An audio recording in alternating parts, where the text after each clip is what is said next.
The following presentation of the National Football League.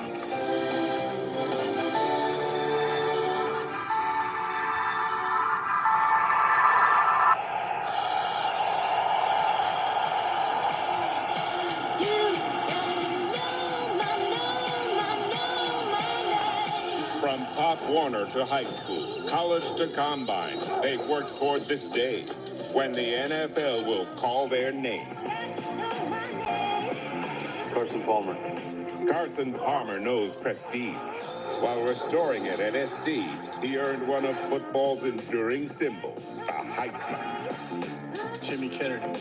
Jimmy Kennedy knows priority, shaped by a childhood of poverty and guided by an awareness of tomorrow. Now it's degree in hand, NFL at his feet. Who am I? Willis McGahee knows setback and comeback. A season ended by devastating injury. Now he's determined to save his career. Byron Leftwich. Byron Leftwich knows fortitude. Strong of arm and will, he carried Marshall, even when they had to carry him. Terrence Newman. See how I flow and play the game. Charles Rodgers. Wanna hear me testify? Kyle Boyd. That's a witness to the business of Chris Sims. We know their names. Soon we'll know which rosters to find them on. It's the 2003 NFL Draft. While Americans are celebrating our country with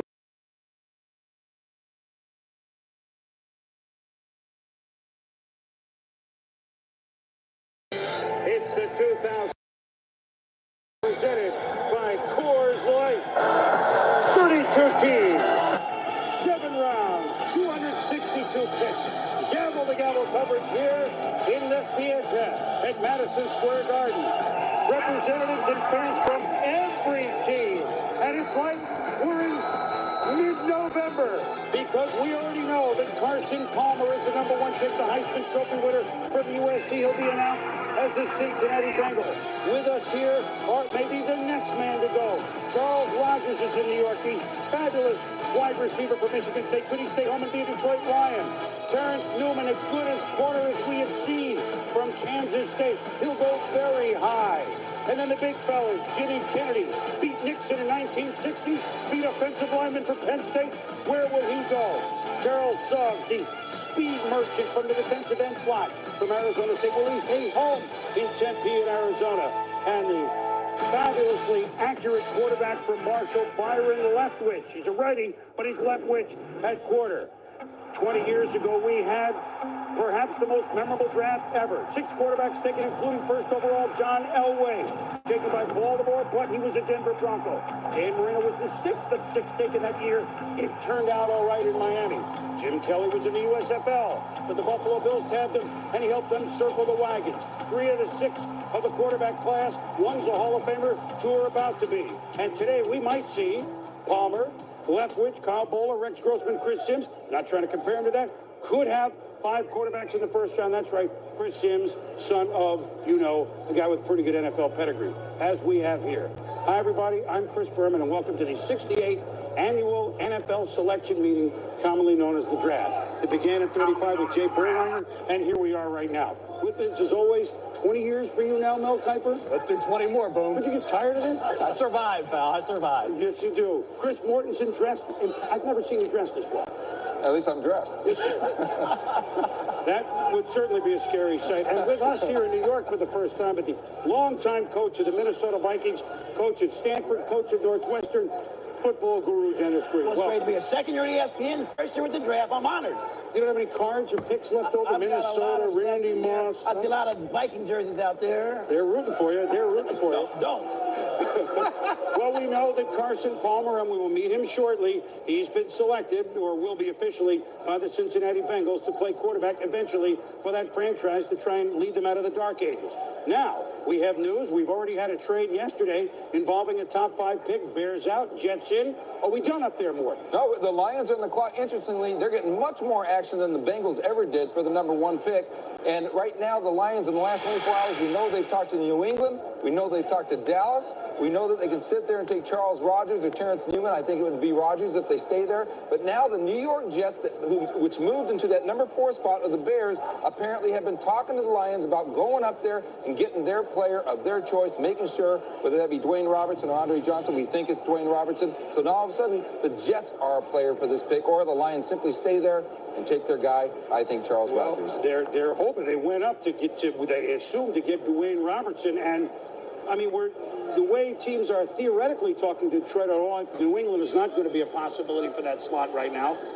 They're talking about him, Mel, like he's Reggie White, Lawrence Taylor, Bruce Smith rolled into one. Is that fair? Well, I think it's high expectations. I think you look at Dwayne Robertson, what catapulted Dwayne Robertson into that top spot as far as defensive players overall was the workout. So on-field performance was solid, not spectacular. 8.5 tackles for loss, 5 sacks, led the Wildcats. Now, this is a guy who was the targeted player for offensive line coaches, knowing they had to contain going in. With that said, his performance was not up to the level of Warren Sapp, but that workout when he ran that 4.8 at 325 pounds, did 30 reps, drew Warren Sapp comparisons. That's why he's up there as high as he is right now, Mort. The only thing about it is that Robertson didn't have the great players around him like Warren Sapp did at Miami. Well, fast wins the Super Bowl. I mean, we all saw that. And so everybody, you imitate the champs, and certainly would want to imitate Tampa Bay. There have been a record, we probably will have a record defensive lineman taken in this draft. 9 were taken 2 years ago and once in the 70s. We could have 10, 11, or 12. But whether you're defensive line, DB, quarterback, running back, which we may have the lowest in the first round that a running back has ever gone in the common draft, a couple of the storylines.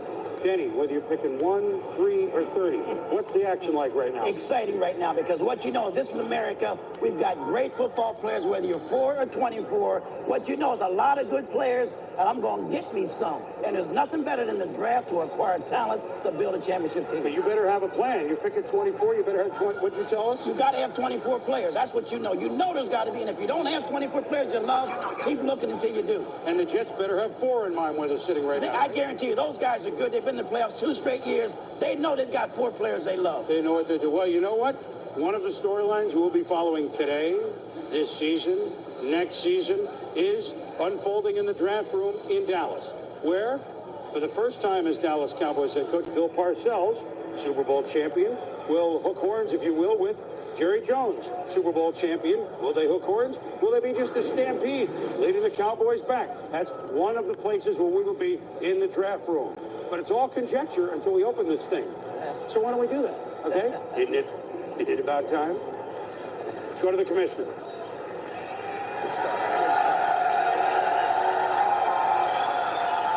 Good afternoon to football fans here and around the nation. Welcome to the 2003 National Football League College Draft. The Cincinnati Bengals have the first choice in the 2003 draft, and the Bengals are now on the clock. While Americans are celebrating our country,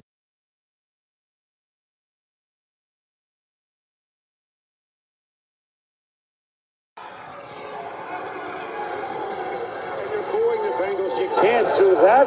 You can't boo the Bengals just because they haven't had a winning season since 1990. They were definitive in this draft. The Bengals, who a couple of years ago stumbled with Achilles Smith, picking 3rd overall in the first round, who 10, 11 years ago stumbled with the 6 or 7 pick with David Klingler, now feel they have their man in Carson Palmer, Heisman Trophy quarterback, USC. Is this the way to go? Was there any question here?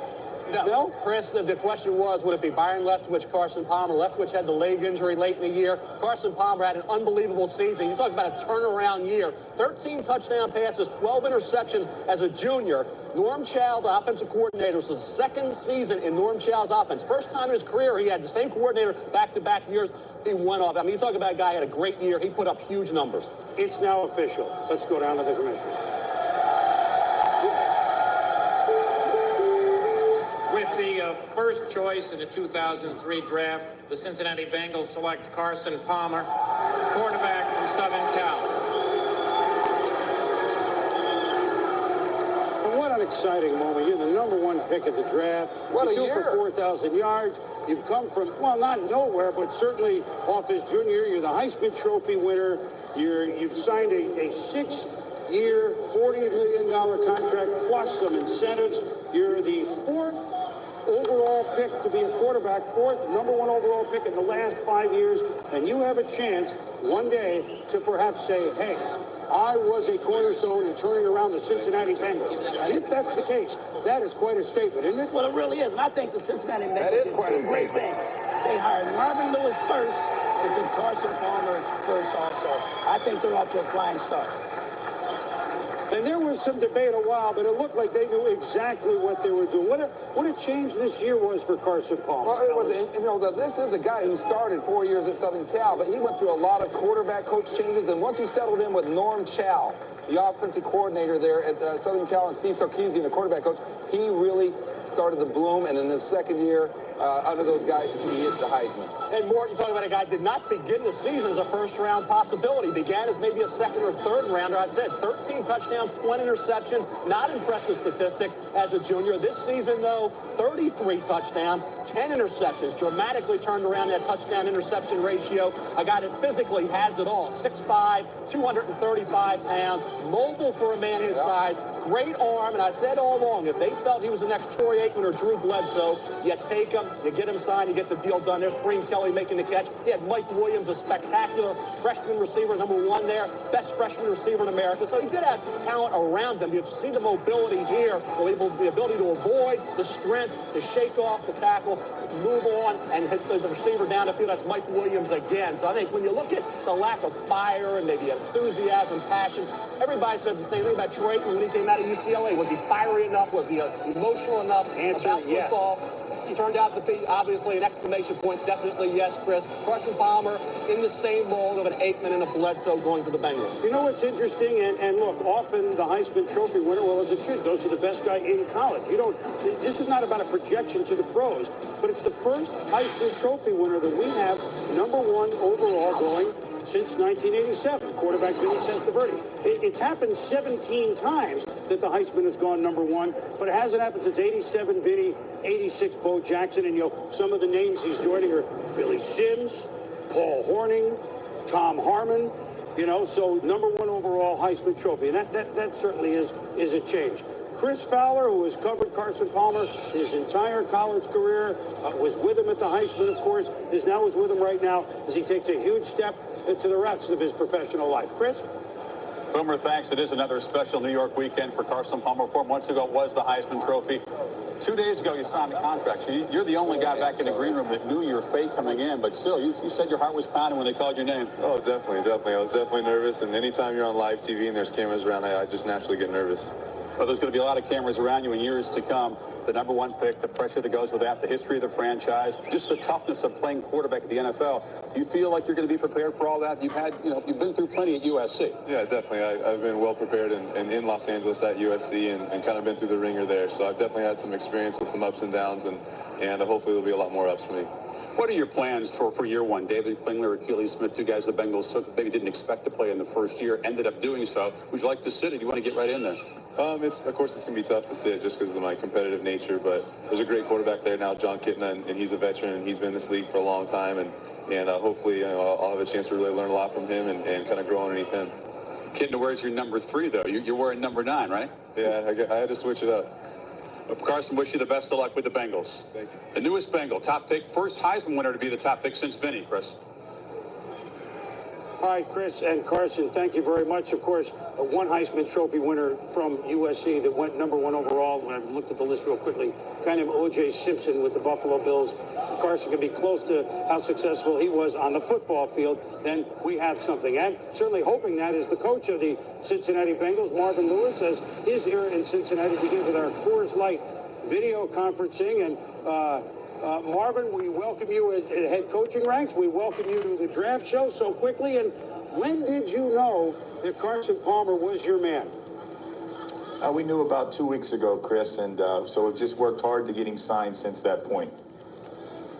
Do you have a game plan? I know he's just gotten drafted here. You have John Kitna. There are many ways to go with a young quarterback.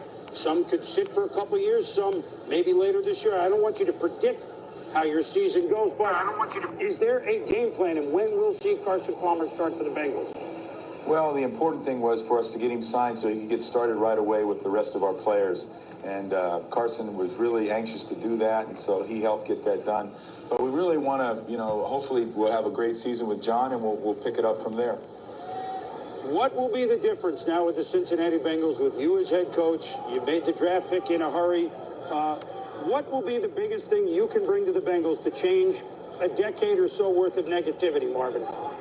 Well, I think the biggest thing we're looking to do is realize it's not places that lose, and it's people, and we uplift our professionalism and everything we're doing here, and we've been off to a great start. Well, I know you've waited a long time for this chance. It's long overdue.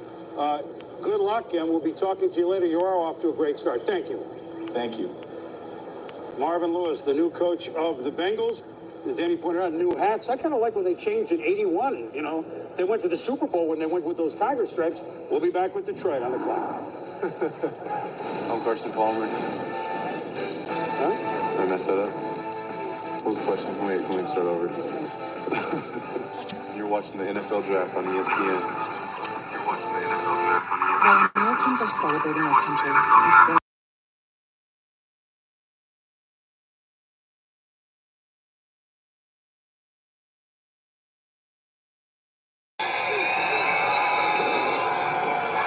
We're back in New York, but that's the scene of Ford Field in Detroit. Well, I guess the Lions must have been their 6-1 start under Steve Mariucci. They haven't even drafted yet. Oh, that's great. That's great. That's what this draft is. It's April, and we're ready for some football, aren't we? And so the Detroit Lions, who have taken more phone calls than probably Ma Bell lately. We said New England kind of dropped out. They can't move out of there more. It's a local kid. And I think they're going to give their fans something to cheer for. What I'm hearing is that all the trades are now off the table, and the Lions are poised to pick unless something dramatic happens here at the last second. And if they're poised to pick here, they certainly are poised to pick Charles Rogers, and then you get the Houstons and the Jets picking, and I think that all fall in line exactly how people think it will. Well, the good news here is that you pick early and you get a guy like a Charles Rogers. That's what the bad news is. They were 3-13 last year, changed coaches. Marty Morningwig out. Steve Mariucci hired over from San Francisco early on last year in the 3rd overall pick.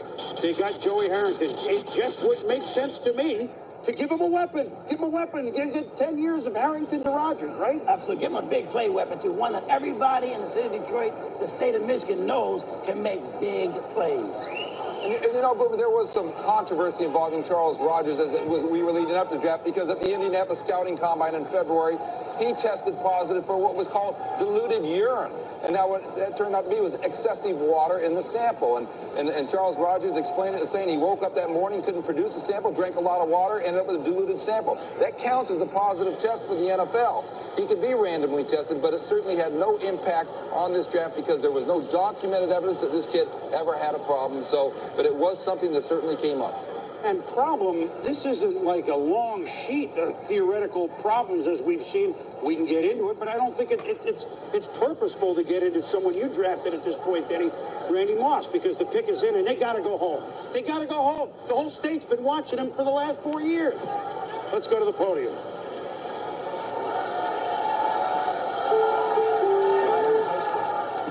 With the second selection in the 2003 NFL Draft, the Detroit Lions select Charles Rogers, wide receiver from Michigan State. The Lions is landed. All this talk about unpredictability, the first 2 picks were very predictable. They need a weapon. I think just the fact that Matt Millen, the general manager of the Lions, opened this up for discussion with other teams, created the speculation, and who knows, he might have been a little bit of gamesmanship to leverage to make sure that Charles Rogers signs a contract early, signability always being an issue now. And once they made the decision, the Lions management did last year to go away from Quentin Jammer, take the young quarterback Joey Harrington.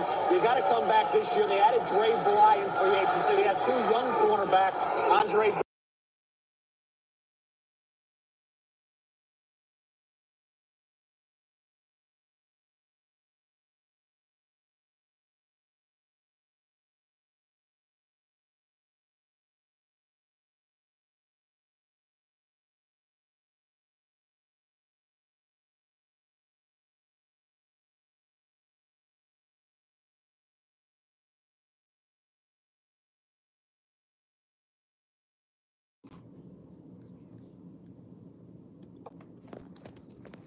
potentially is. You look at his size, his leaping ways, unbelievable talent. Sure, he dropped some passes this past year. A lot of that was concentration. They said it was the sun setting over Spartan Stadium.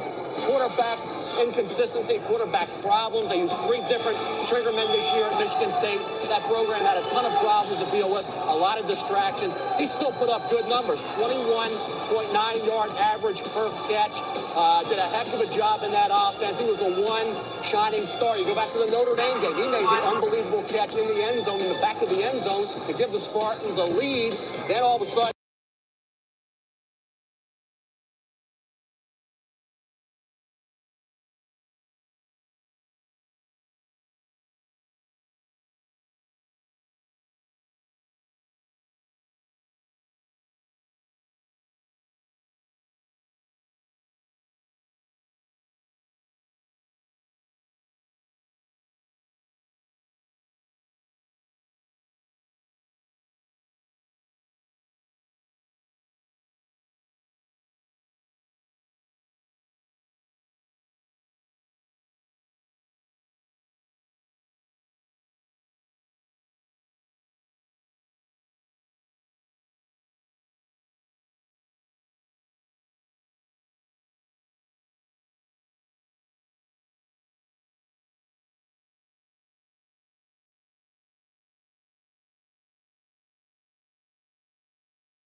250-pound guy. And he may drop some balls, but he's pretty big and he can run. Little historical perspective here, okay? 2 wide receivers in the top 5. 84, Irving Fryer 1, Kenny Jackson 4. 78, Wes Chandler 3, James Lofton 6, John Jefferson then 14. That was pretty good. But our favorite year was 88, 6 Timmy Brown, 7 R. Sterling Sharp, 11 Michael Irvin.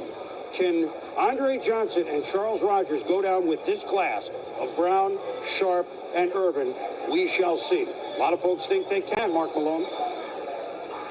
Well, Boomer, thank you, and welcome to the EA NFL matchup set. Mark Malone along with the bald and beautiful Merrill Hodge. I like it. Good thing you said beautiful at the end of that. I did say beautiful. And of course, Ron Jaworski, who's always here to help break it down. Interesting, we said Houston really needed a lot of help. They gave up 76 sacks. They need help on the offensive line. Gross probably a little too high to take at number 3. You like Andre Johnson? I love Andre Johnson. And if I'm David Carr, I am thrilled right now. You finally have that go-to receiver that every quarterback that wants to become an all-pro quarterback has to have. And you look at David Carr a year ago. Sure, he got sacked an awful lot. But as I broke down his tape week in and week out, I saw him get better every week. And the one thing that is real impressive about David Carr is he can make all the throws. This guy can throw it deep. He can read the coverage. And now you got that go-to guy. You've got a player that certainly can make him elevate to the next level.